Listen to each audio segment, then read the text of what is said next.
my case study is Amy is a 39-year-old full-time working mother. She weighs 175 pounds and is 63 inches tall. She has a family history of type 2 diabetes and heart disease on her father's side. She's come to me for help to help her meet her goals. She'd like to lose weight and tone up. She's heard that lifting weights will make her bulky, so she's never participated in a strength training program. She's only walked in the past, but she's never been consistent with any form of exercise.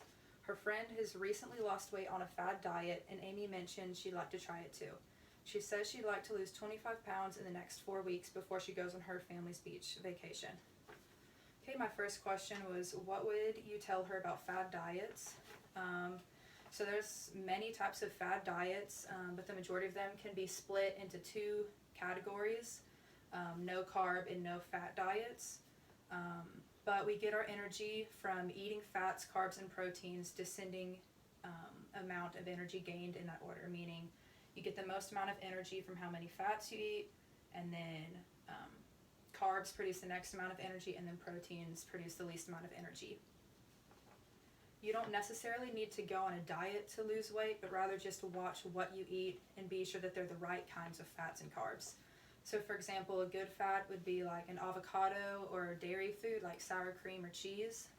And bad fat is anything that says trans fat, and you can see that on the nutrition label on the side of food you buy.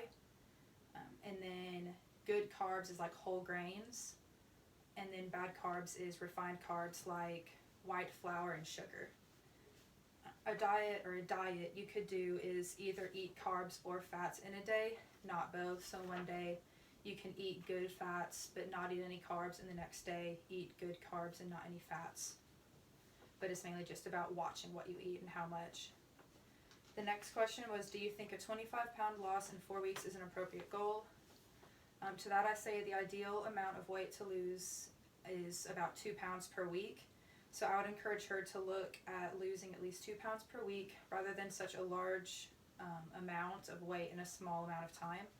If she still wants to lose 25 pounds, that is possible. It would just take her about 2.5 months to reach that goal. If she keeps up with workout and a healthy diet, then she'll continue to make progress toward her goal. Okay, the third question is, she's hesitant to participate in resistance training because she thinks she'll get big and bulky. What would you tell her to ease her mind about resistance training? The reason that guys get so big and bulky is because of the amount of testosterone they have. Even if you look at some professional female CrossFitters and weightlifters, they are bulkier too, because a lot of them take steroids, which happens to have, or a lot of them has testosterone in that steroid. So that causes them to get bulkier. But resistance training on its own will not make you bulkier.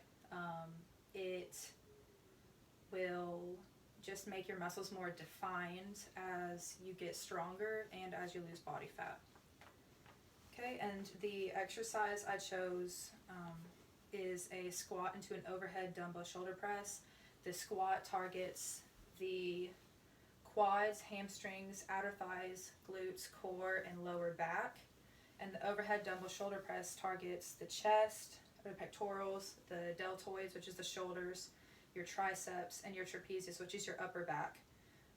And this is just a combination exercise that works the upper and lower body at the same time. Okay. Amy.